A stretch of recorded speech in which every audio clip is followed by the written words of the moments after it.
Bienvenue à toi dans cet épisode 14, Clé Révélation. Alors aujourd'hui, je t'invite à plonger dans un thème récurrent en spiritualité, le libre arbitre.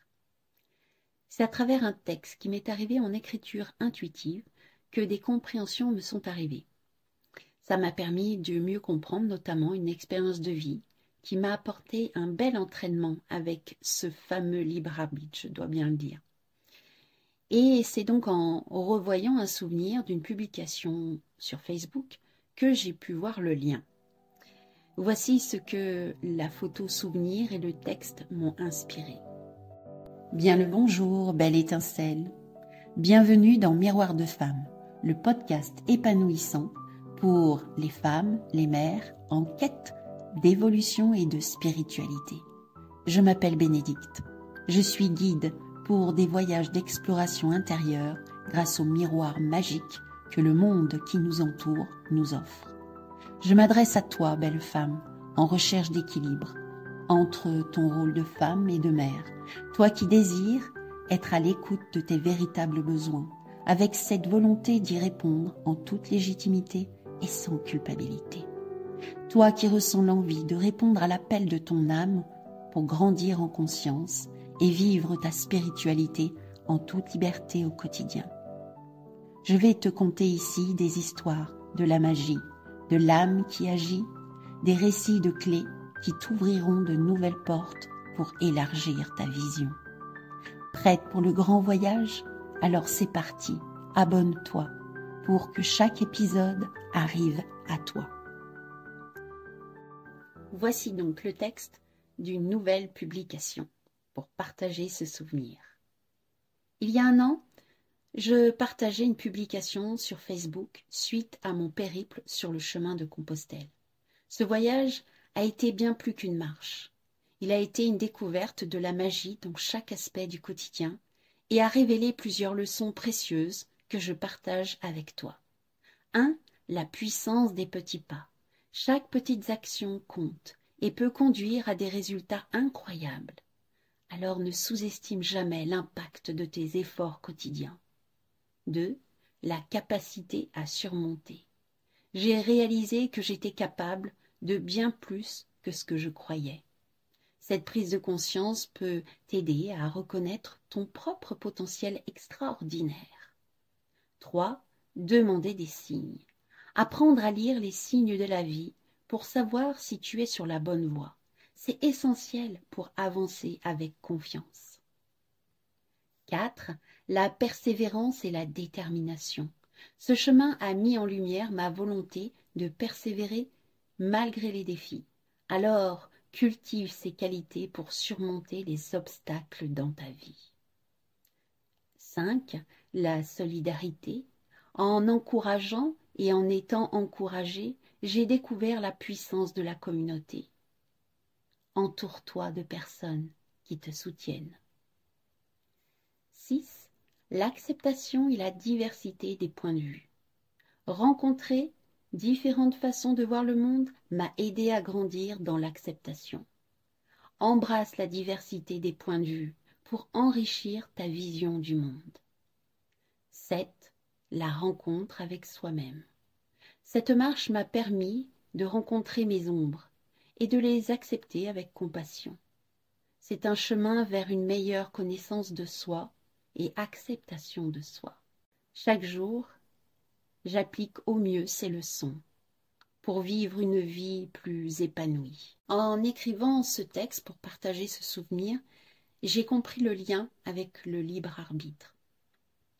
Parce que partir sur Compostelle a été avant tout une aspiration. Alors quand on me demande pourquoi je suis allée sur Compostelle, je réponds que je n'en sais rien en fait.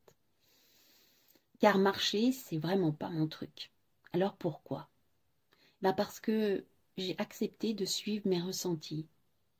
J'ai accepté l'appel de mon cœur. Oui, mon cœur avait envie de partir. Puis j'ai suivi aussi le mouvement du corps. Il y a quelque chose de plus fort que moi qui m'a amené à vivre cette expérience, qui semble bien étrange pour quelqu'un qui n'aime pas spécialement marcher, surtout de longues heures. J'ai fait le choix d'écouter ces appels-là.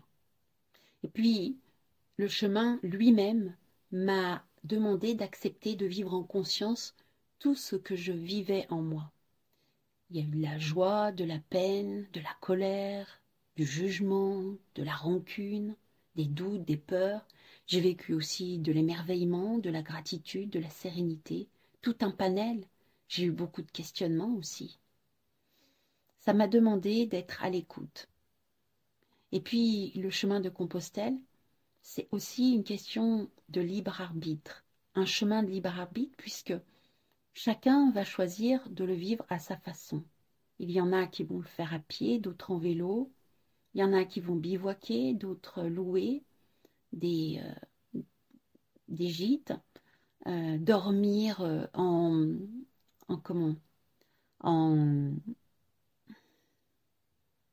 dormir en chambre seule ou dormir en dortoir. C'est toute une question de choix et de libre arbitre aussi, en écoutant ce qui est vraiment bon pour soi. J'ai aussi fait le choix de faire porter mon sac à un moment donné. Et puis à un autre moment, j'ai décidé de le porter. J'ai écouté en fait, et j'ai fait ces choix par rapport à ce qui me semblait juste à l'intérieur de moi. Donc là, je vois le libre arbitre, mon pouvoir de décider. Je vois le parallèle avec les choix qu'on peut faire dans la vie en écoutant ses propres besoins ou pas. Être en capacité d'être dans le choix du cœur ou dans les injonctions. Écouter ce qui se passe en soi. Alors, voici le texte qui s'est invité à moi au sujet du libre arbitre. Quand quelque chose arrive dans notre vie, une information, une relation, une discussion, un échec, une rencontre, une épreuve, que sais-je encore, nous avons le choix de notre réaction, de nos actions ou non-actions, de la réponse ou de la non-réponse. Vivre les émotions, d'accepter de les ressentir, de se laisser traverser par elles ou de les bloquer, d'accueillir les ressentis, de les observer ou de les ignorer. Il est possible de tout vivre sans trop se poser de questions, ou décider d'interpréter avec ou sans conscience.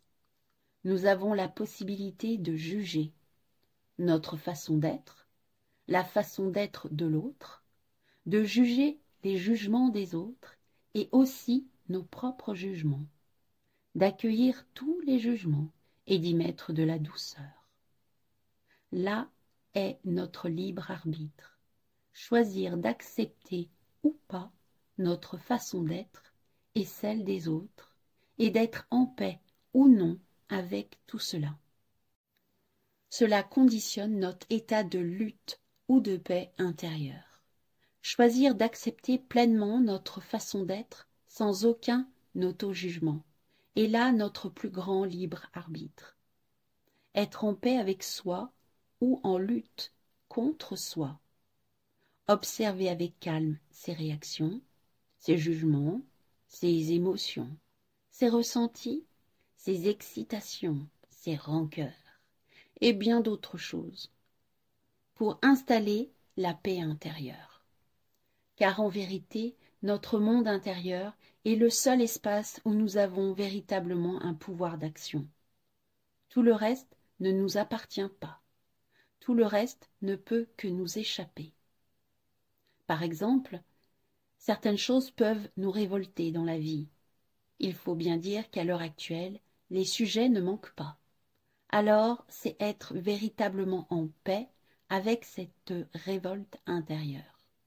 Commencez par faire la paix avec sincérité avec la révolte pour lui donner de l'amour et réveiller la joie de l'expérience vécue.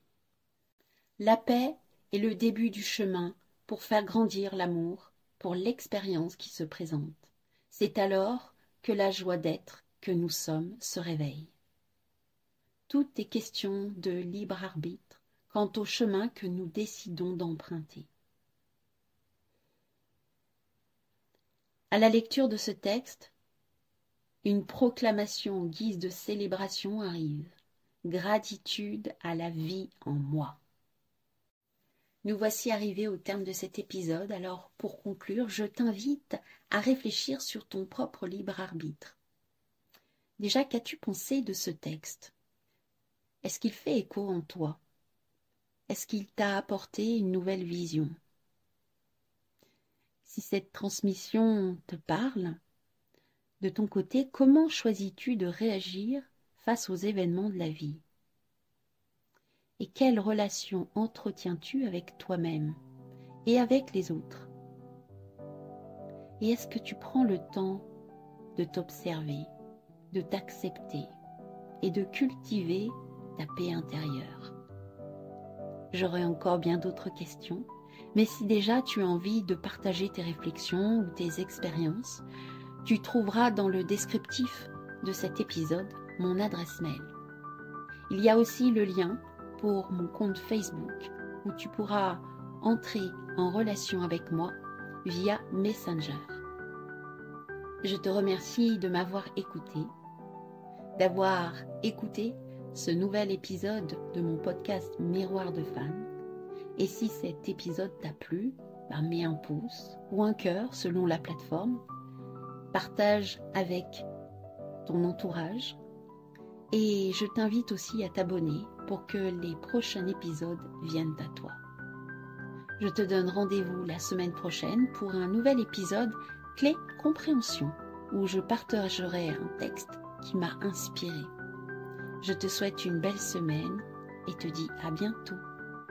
Bon voyage à toi, à l'intérieur de toi.